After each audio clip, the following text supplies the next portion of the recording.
Few lives were less ordinary than that of Diana, Princess of Wales. Born noble, she became royal, but was denied her destiny to be queen. Beautiful but tragically fated, her legacy will prove greater than thrones and crowns. She will be a queen in people's hearts.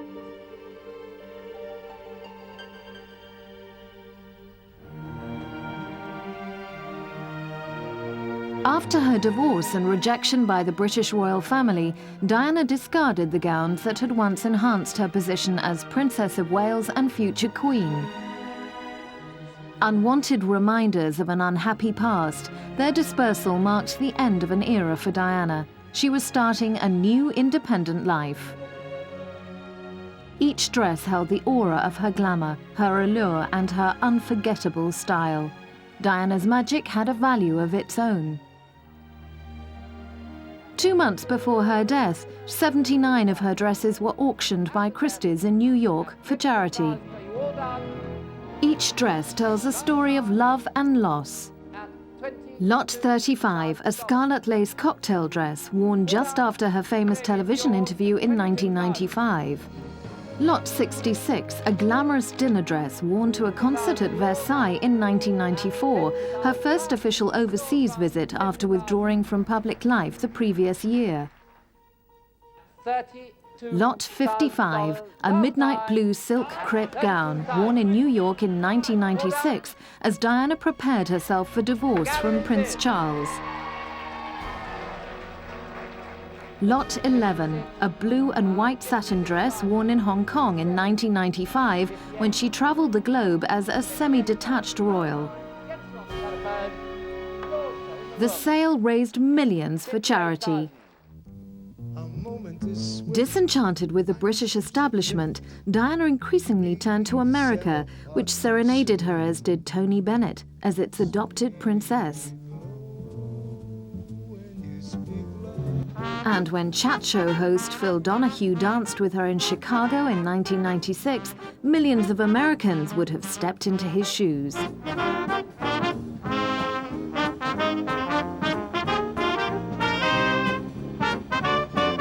With her elegance, grace and charm, Diana had replaced Jackie Kennedy as America's uncrowned queen.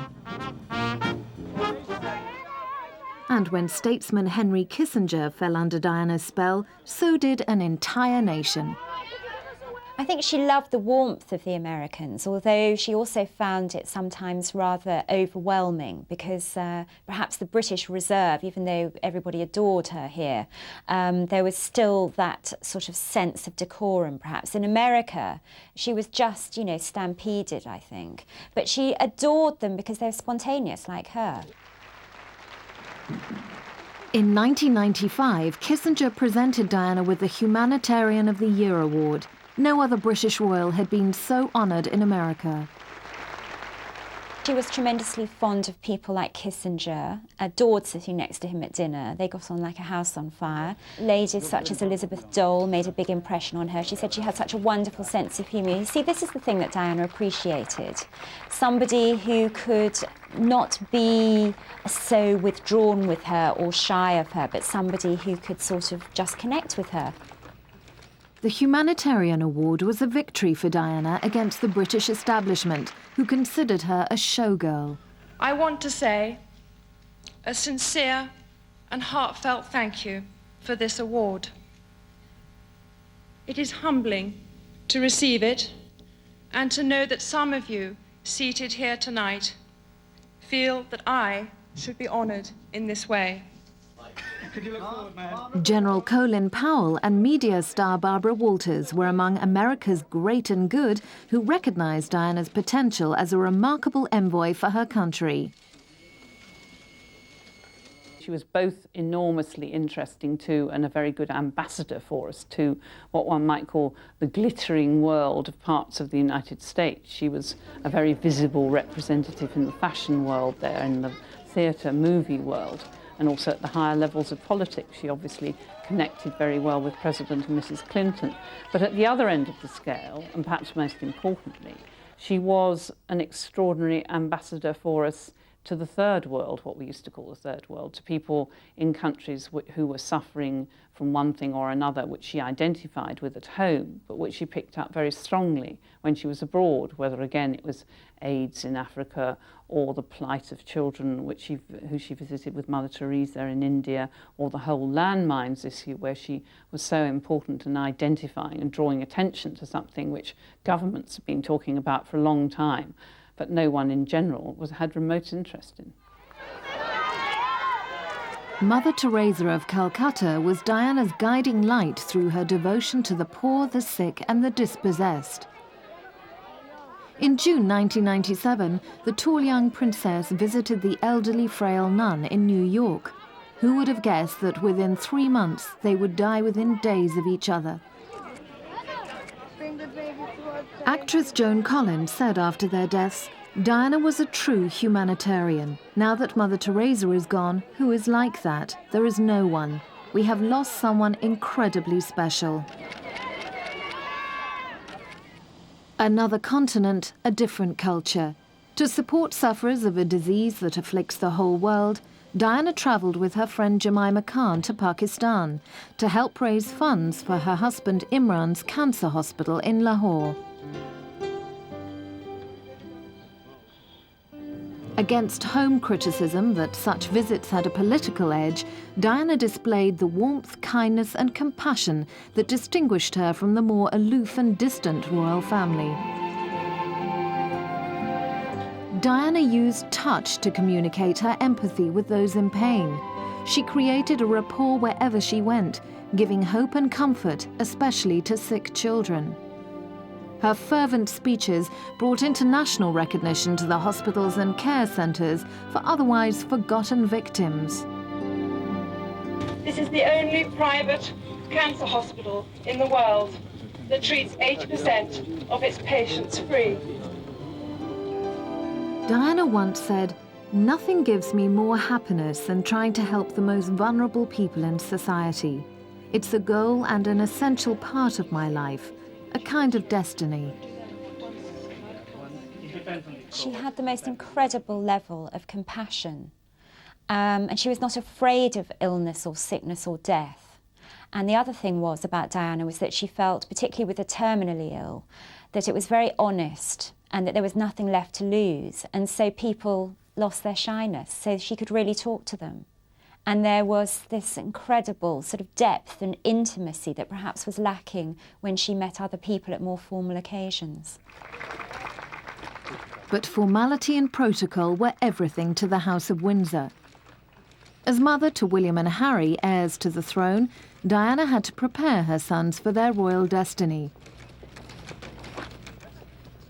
Victory in Japan was commemorated in August 1995, one of several occasions when her boys had to appear in public and behave like adults.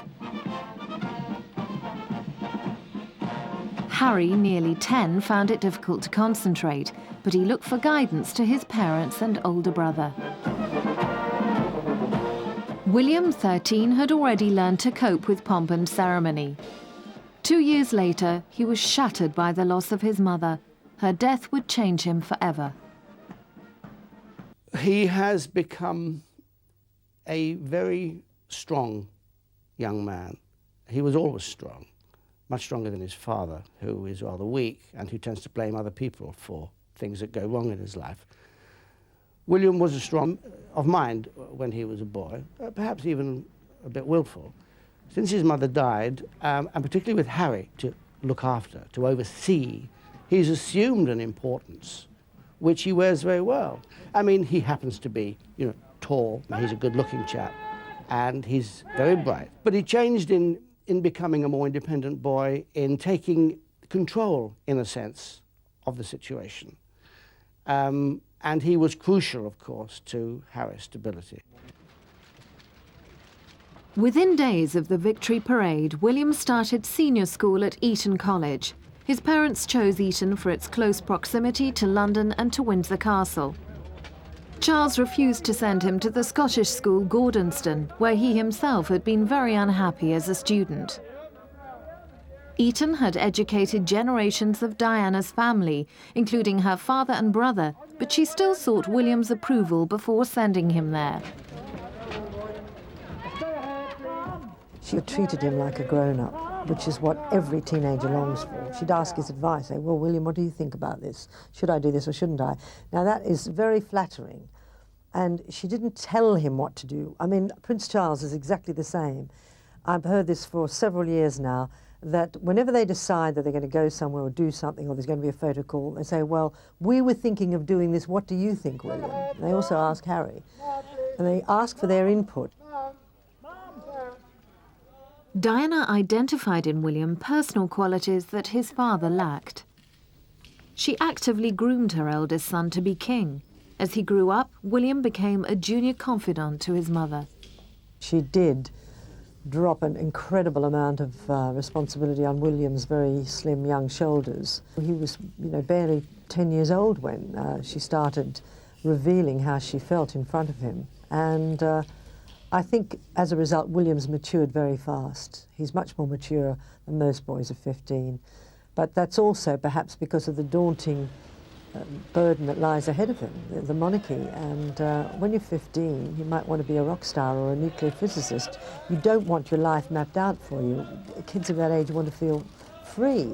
All their school friends are talking about, I'm going to backpack around Africa or something, and he doesn't have that choice. It's very sad. I've heard Prince Charles talk about how awful it is to have your whole life mapped out for you. And I know William's a very sensitive boy, and he'll have absorbed a lot of that and think, oh, I've got the same fate awaits me, sitting around waiting for my parent to die so I can become king. The ancient courtyards and playing fields of Eton will shape both of Diana's boys for the challenges of a monarchy in a new millennium. William will be Harry's protector. At Eton, where William is doing very well, William will really look after him and make sure that, as a rather frightened newcomer, he'll be well taken care of. Despite the support of royal friends like Lord and Lady Romsey, members of Prince Charles's inner circle, there are still fears that Diana's death could affect William so greatly that he may not want to be king. Whether William, given that all he's been through, might say in the next few years, who needs this? The people don't seem to want us anymore. We're going into Europe. What's the monarchy's role? It would be very human, and people would understand if he said, I don't think I want to do this. Diana instilled in her sons an understanding of the traditions into which they were born. Constant examples of duty and dedication were exemplified by the Queen and the Queen Mother. The Queen's always played a very important role with William, and Diana told me that William gets on very well with his grandmother, and she was delighted about that. And for the past few years, the Queen has been having tea with William on a Sunday, because he just has to go across the bridge from Eton. So he'll go round to Windsor Castle with his detective, and when he walks in the room, her face lights up, and they sit down and they chat about this and that. And she tells him what she's been doing and who she's met. And he tells her, now this is a tradition that the monarch passes down, through the generations, her wisdom. And there was a time when the Queen hardly saw William, so she's delighted to have formed this bond with him. William's confirmation service in March 1997 was the last time that the 4 members of the Wales family were all seen together. Diana and Charles had agreed to act in harmony for the sake of their children, who had suffered from their parents' all-too-public divorce. By this time, Diana had resolved to leave behind the bitterness of the past and had forged a new friendship with her former husband. With her generous divorce settlement, Diana was seeking a new independent life. She felt relaxed enough to kiss Charles goodbye at William's speech day in May 1997. They would never be seen together in public again. South of France, summer 1997. Mohammed Al Fayed, owner of Harrods in London and the Ritz Hotel in Paris, invited Diana and her boys to holiday at his magnificent mansion. Here, she fell in love with Fayed's handsome son, Dodi. Diana would have never marry Dottie without the consentment of the two children, and Prince William more than that, because she always said that Prince William was her anchor, and she admired the boy enormously. Diana felt free of the emotional chains of her failed marriage. On a sun-drenched sea with Dodi, her devoted companion, a bright new future beckoned.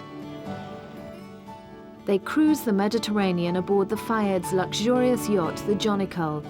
William and Harry witnessed their mother's growing romance. But the children, don't forget, she took them on the boat, and they had a wonderful time. Not probably William. William was not so happy, but the little one was thrilled, all the games, all the thing.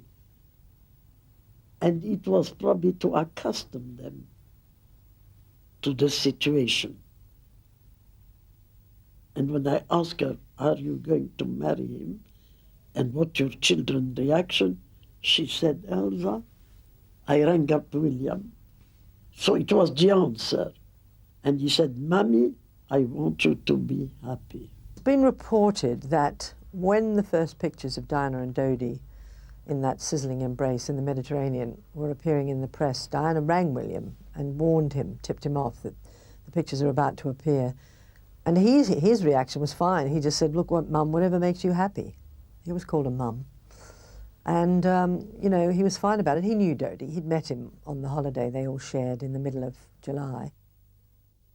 On the last Saturday of August, Diana and Dodi had dinner together at the Paris Ritz. Shortly after midnight, they left to return to Dodi's apartment, where he had a diamond ring awaiting his princess. Pursued by paparazzi and driven too fast, they crashed in an underpass. Diana was 36 years old, her work half done and her sons half raised. In the new life she was embracing, she had exorcised her previous one and dismissed its wiser safety precautions. Had she been with the boys, of course, she would have been completely differently protected. She would have had a royal protection driver, very well trained by police methods. She would have had probably a follow-up car, making sure that the paparazzi were at a distance. But of course, one part of her deliberately didn't want that, and she did very much feel liberated from many of those constraints in her private life when she gave up being Her Royal Highness and having the trappings of royalty. So, as on many things, she herself was ambivalent. There were moments, obviously, when it would have been very helpful to have proper police protection, but there were other moments when she really wanted to escape, and I suspect that the second one, when she wanted to escape, were more important than the first. Prince Charles went to Paris to collect the body of his former wife. Despite her divorce and the loss of the title Her Royal Highness, Diana's coffin was draped with the Royal Standard flag. She had died a member of the royal family. Charles, along with Diana's sisters, took her home to a country in shock and grief. In the next week, the royal family were forced to change their behavior as the scale of public mourning overwhelmed them.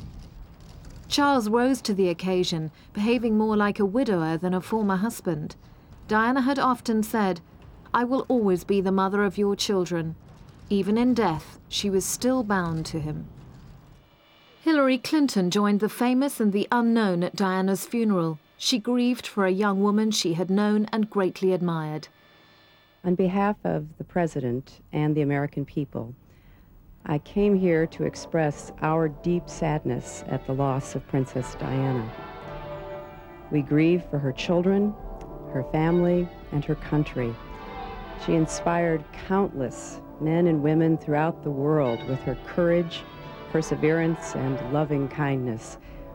She did hard work in difficult places, and she softened hearts and lifted spirits.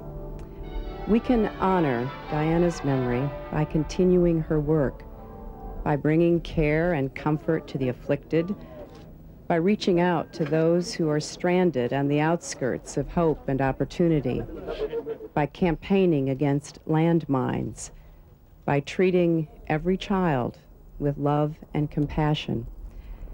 Today, the shadows are longer because we have lost a light that shined brightly and gently, and we will miss her.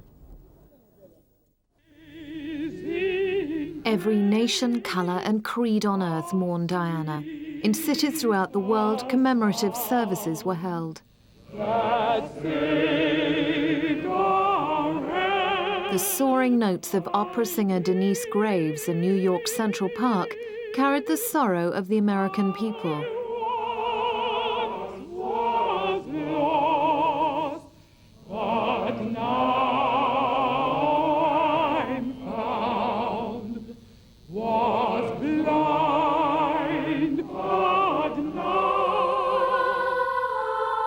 Newspapers and magazines all over America reflected the somber mood.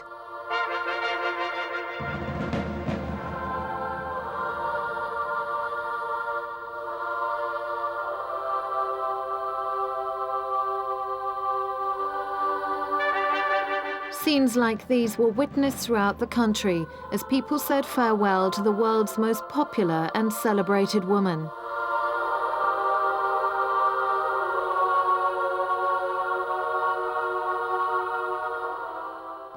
There was a sense of sharing in a tragic and historic event. And in Washington, the National Cathedral congregation prayed with the Reverend Nathan Baxter. It is too easy and too safe to place her on a pious pedestal where we can admire her and fantasize about her, but not... Katharine Graham, one of America's most successful women, praised Diana. She was a star from the beginning. She brought something to royal behavior, touching people and speaking frankly, two major contributions. But we all soon learned that the fairy tale had an unhappy ending. The death of Princess Diana, with Mr. Fayed and Mr. Paul, has brought the problems of celebrity culture and its coverage by all of us into sharp relief. We all need to think hard about how to solve them. This tragedy need not and should not have happened. In 16 short years, Lady Diana Spencer had risen from unknown aristocrat to the most famous face on earth, from a kindergarten assistant to the Princess of Wales and uncrowned Queen of Hearts. Before her wedding in 1981, Diana spoke of her work as a part-time nanny. I only worked 3 days a week at kindergarten, and the other 2 I looked after an American baby boy, who was very special to me. The boy's mother, Mary Robertson, wrote a book about Diana. She praised the happy, normal teenager who took loving care of her son Patrick. In Washington, Mary paid a tribute to her. Attending Diana's funeral last week was the saddest thing I've ever done. As the last hymn ended, and I heard only the tread of the soldiers' boots, so chilling and so final, as they carried her through the Abbey, my only thought was of the 2 boys who had lost the mother who adored them. God willing, Diana's spirit will live on in her sons. In Paris, the site of Diana's fatal crash became a place of pilgrimage. A convoy of London taxicab drivers took a party of sick and handicapped children to pay their respects to the princess who had made them feel valued. Diana had raised the profile of handicapped people everywhere. They remembered her as a friend. Shortly before her own death, Diana comforted Elton John at the funeral of murdered fashion designer Gianni Versace. A few weeks later, Elton would sing at Diana's funeral. Other artists compiled a musical tribute. They were inspired by Elton's best-selling record of the song Goodbye England's Rose, which raised millions for the Diana Princess of Wales Memorial Fund. Paul McCartney, Cliff Richard, Michael Jackson, and many more donated their songs to raise money for Diana's charities. Diana's final campaign was aimed at governments who spent fortunes on landmines which injured and killed innocent victims. She visited Angola in January 1997 and was interested in every aspect of the problem. Within the treatment, do you cope with the psychological side of it as well?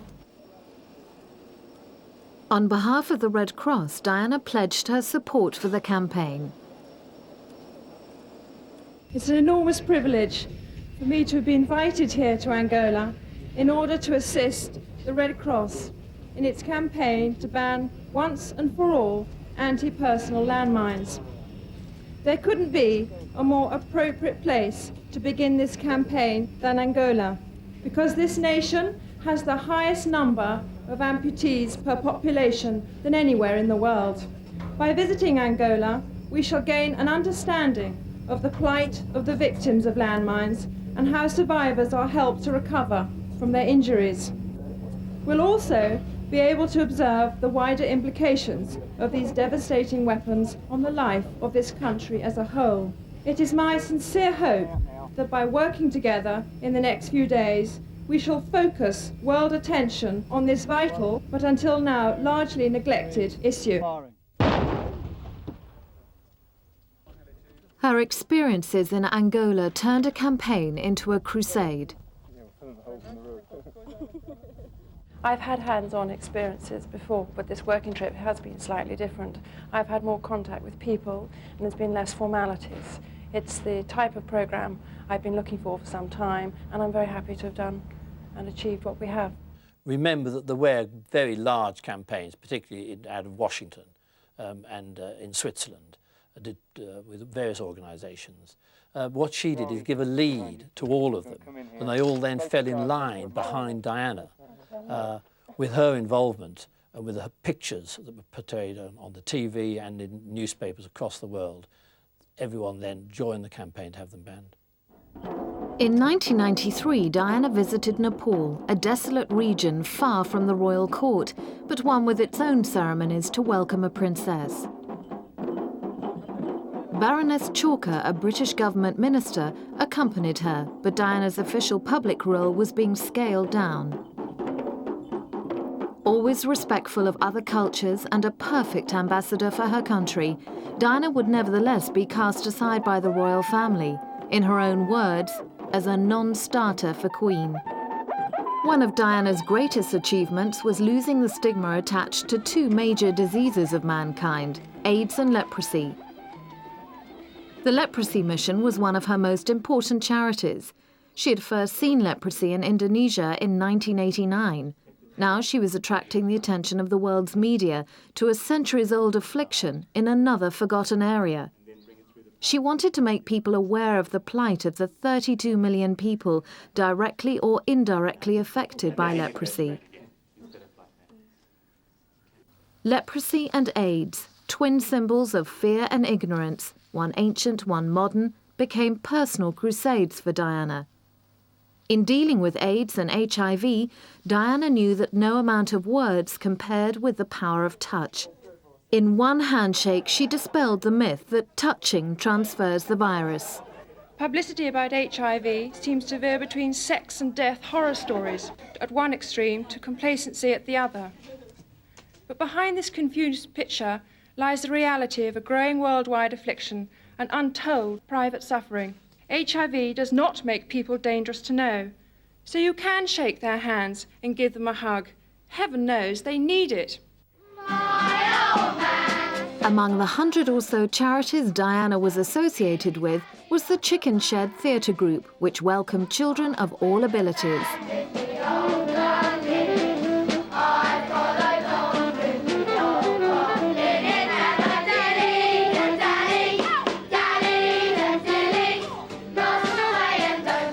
The group miss her warm support.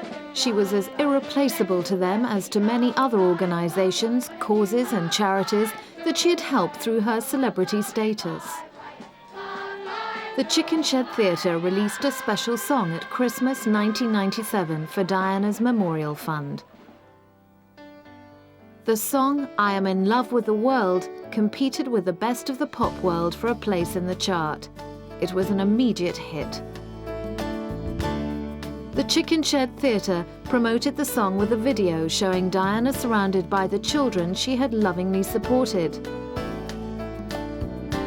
In June 1998, the Chicken Shed Children performed their song at an outdoor memorial concert held by Diana's brother Earl Spencer at Althorp, her family estate. The concert raised money for her memorial fund to help her charities. Many have missed out. We don't yet know which charities are going to benefit because they've only just started distributing the money.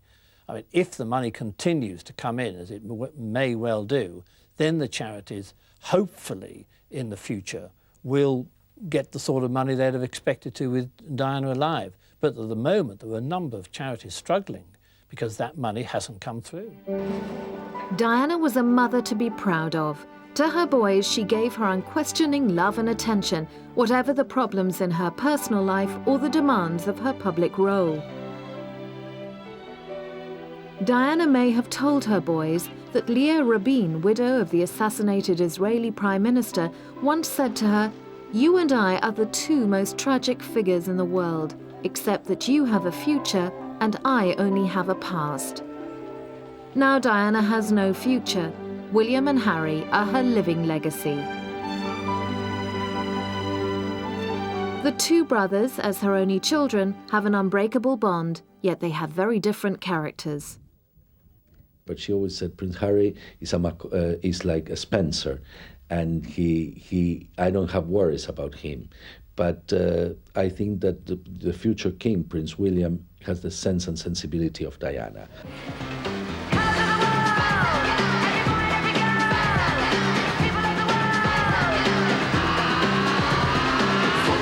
Shortly after Diana's death, Charles took Prince Harry to South Africa. In Johannesburg, they attended a concert of the chart-topping Spice Girls. Harry relished the attention they gave him. It was a time to smile again and to let his father join in the fun.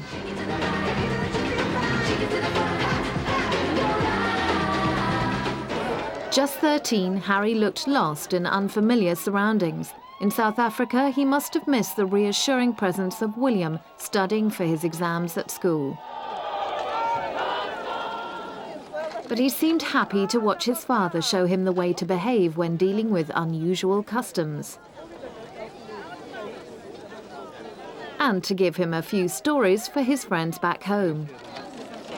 Although Harry seems unaffected by the situation, there are moments when the mask slips. He's become far more reflective. There are long periods, I understand, where he is very sort of contemplative in a way that he wasn't before. Well, he's only a young boy. I think all of us who have families and maybe have lost someone close can understand what may be going through his mind, thoughts, disappointments. He must have periods of unhappiness, but he is quieter and more contemplative than he was before she died. South Africa was a long way from Britain in culture and climate.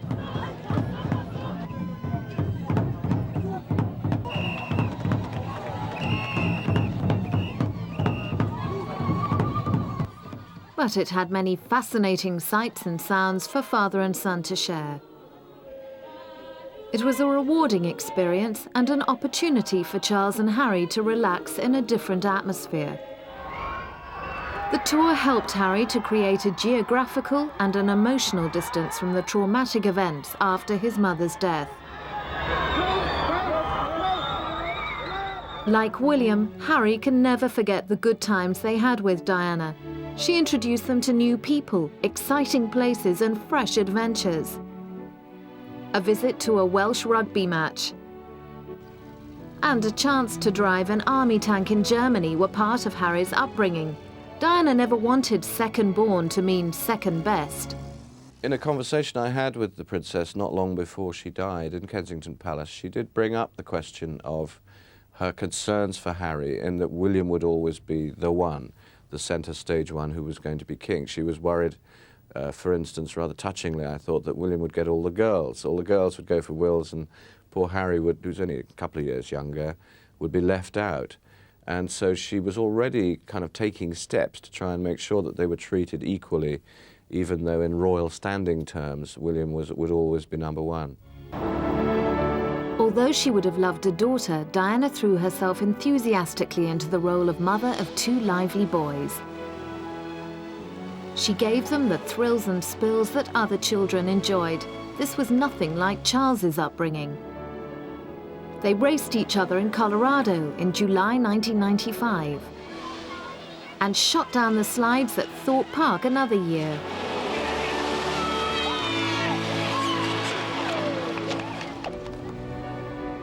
Distant summers of their past with their memories of a gentle and affectionate mother will always be in their hearts, but those happy days can never return.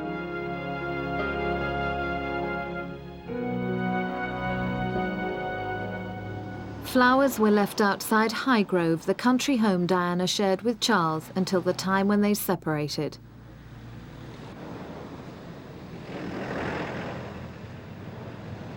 In Tetbury, the village nearest Highgrove, local people mourned the princess they had known since she was a young bride.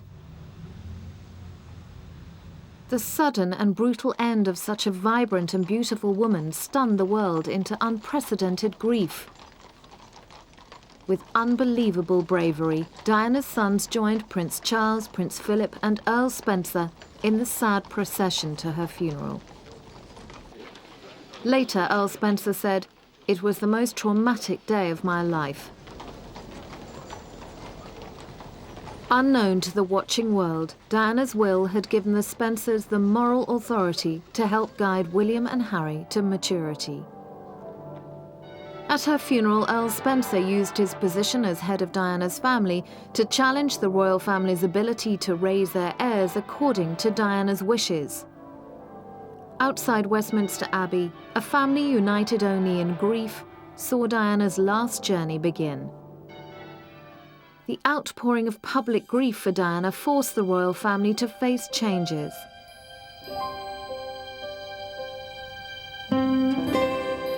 Earl Spencer's surprising attack on the House of Windsor won public support, and Diana's ancestral home became a shrine to the lost princess. Althorp House, with its fabled art collection, had been her heritage, a potent symbol of dynastic grandeur. Diana was like her grandmother, Cynthia Spencer. Diana and her brother Charles had been very close in childhood. She had mothered him when their parents separated. She was 6, he was 3. In July 1981, their father, the 8th Earl, had proudly given away his youngest daughter in marriage. A sick man, he was happy to see that day. Diana's father was a great prop in her troubled life. He died in 1992, just as the truth about her unhappy marriage was to be made public. Diana knew then that her secrets would soon be out through her cooperation with a book that would betray the royal world. A longtime courtier, her father would have been torn by divided loyalties. The death of her father was monumental for her. He was a big anchor for her. And he died at the wrong time for her, unfortunately, because it was the time she would have needed him more. Her relationship with her sisters was good. With her brother, she had an on and off relationship. Shattered by her death and angry at the press he blamed for hounding her, Earl Spencer spoke at his South African home shortly after receiving the terrible news. Maybe a good idea. Good morning. I'm just going to read this statement. All those who've come into contact with Diana, particularly over the past 17 years, will share my family's grief. She was unique. She understood the most precious needs of human beings, particularly those that suffered. And her vibrancy and sparkle, combined with a very real sense of duty, are now gone forever. It is heartbreaking to lose such a human being, especially when she was only 36. Above all, my thoughts are with William and Harry, and with my mother and 2 sisters, who are showing tremendous bravery in the face of senseless tragedy. I would ask you please, at this time, to respect the fact that Diana was part of a family, and amongst the general mourning at her death, realise that we too need space to pay our final respects to our own flesh and blood. For that, we will need privacy. Finally, the one consolation is that Diana is now in a place where no human being can ever touch her again. I pray that she rests in peace. At first, Earl Spencer wanted to bury Diana with her father and the Spencer ancestors in the little church at Great Brington near Althorp. Within its ornate tombs lies a dynasty that provided soldiers, admirals, Lord Chamberlains, knights, ambassadors and equerries for sovereign and state. The ambitious Lady Fermoy had seen her daughter Frances, Diana's mother, marry into this noble house and produce the next Spencer generation. Diana's sister Sarah had once been courted by Prince Charles but married into the landed gentry. Her other sister Jane married the Queen's private secretary. Diana's royal marriage was the Spencer family's brief shining moment. The sparkle in those unforgettable eyes, your boundless energy. Earl Spencer's remarks about the stripping of Diana's title, Her Royal Highness, and his promise that the Blood family would protect her sons sent shockwaves through the royal family.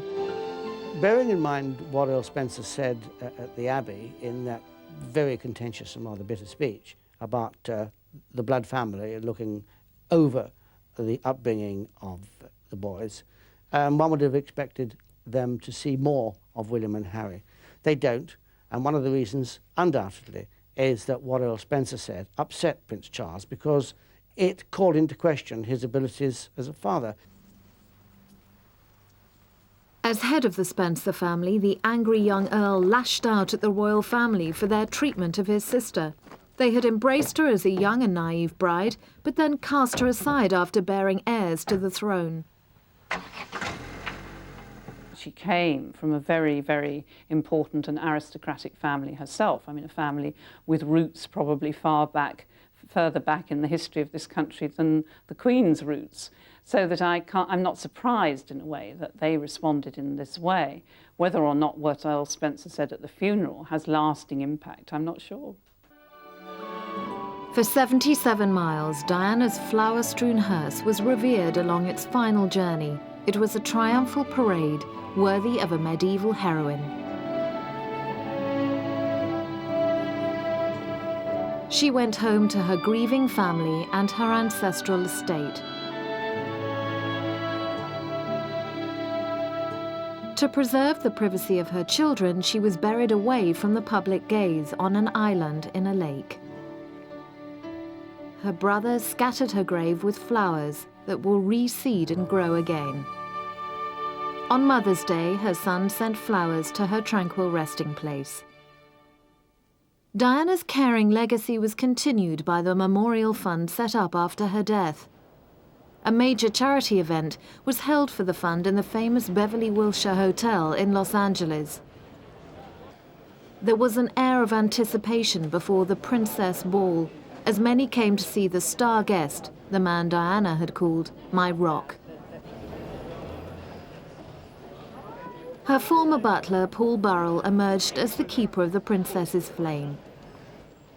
With his attractive wife, who also worked for Diana, Burrell came to salute the memory of the woman he called the boss. He was so close to Diana that he attended her burial with her family. He wanted her good work to continue. This is America's first tribute to Diana, Princess of Wales. An auction raised money for her causes. A box that Diana had given to Paul Burrell was sold and then returned to its owner, and the Coeur de la Mer, a replica of the necklace worn in the film Titanic, raised over $2 million. As her brother had said at her funeral, Diana needed no royal title to generate her particular brand of magic. For Diana's boys, the spring of 1998 was a time for growth and renewal. William went reluctantly with Charles and Harry to Canada. He was embarrassed by his rock star reception. Harry had grown accustomed to cheering crowds. This first appearance of the Wales trio abroad showed that they had found light after the awful darkness of Diana's untimely death. It was a time for jokes and laughter, and a time for relaxation as the three princes skied the Canadian Rocky Mountains. Like Diana, Charles had always enjoyed skiing holidays with his sons, even when they fell down.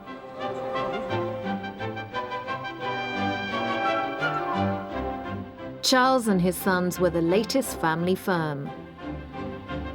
William once hated photo calls. Now he bantered with reporters.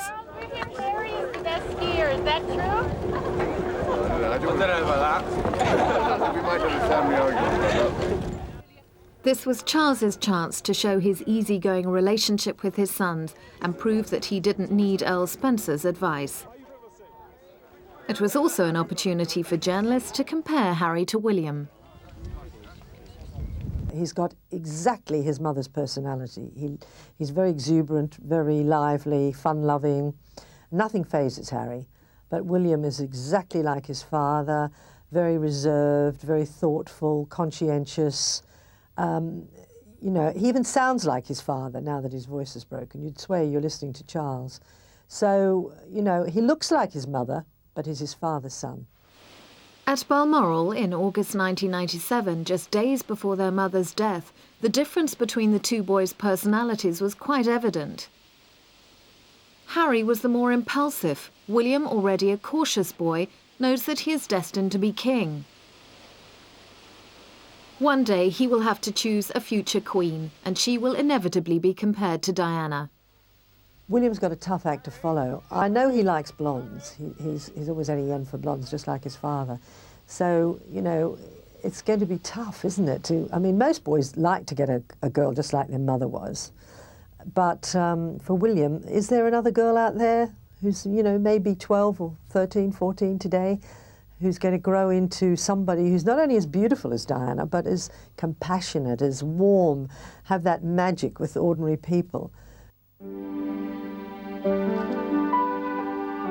After Diana's tragedy, can her boys hope for happiness? Let's just hope for both their sakes that those boys are given the freedom to make marriages that really work, find girls that they really care about, who really care about them, who are prepared to put up with all the inconveniences of being royal, as well as the considerable perks and home comforts of being royal, but above all that these marriages don't end in divorce, like their parents, like so many royal marriages recently, because of the strains and because of the people in the House of Windsor being so cold to the people that marry into it. I think Diana's left enough with those boys for that not to be true of them. For William, whatever happens to the monarchy, life is always going to be like it is for his mother. Hounded, harassed, pursued, privately as well as publicly. His misfortune as well as his good fortune being that he looks rather like her, and he's her legacy made flesh.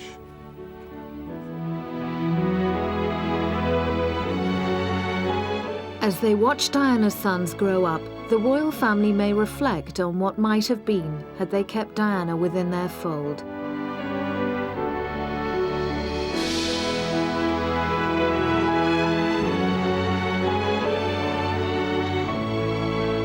Diana, the uncrowned queen, will always haunt the family that rejected her.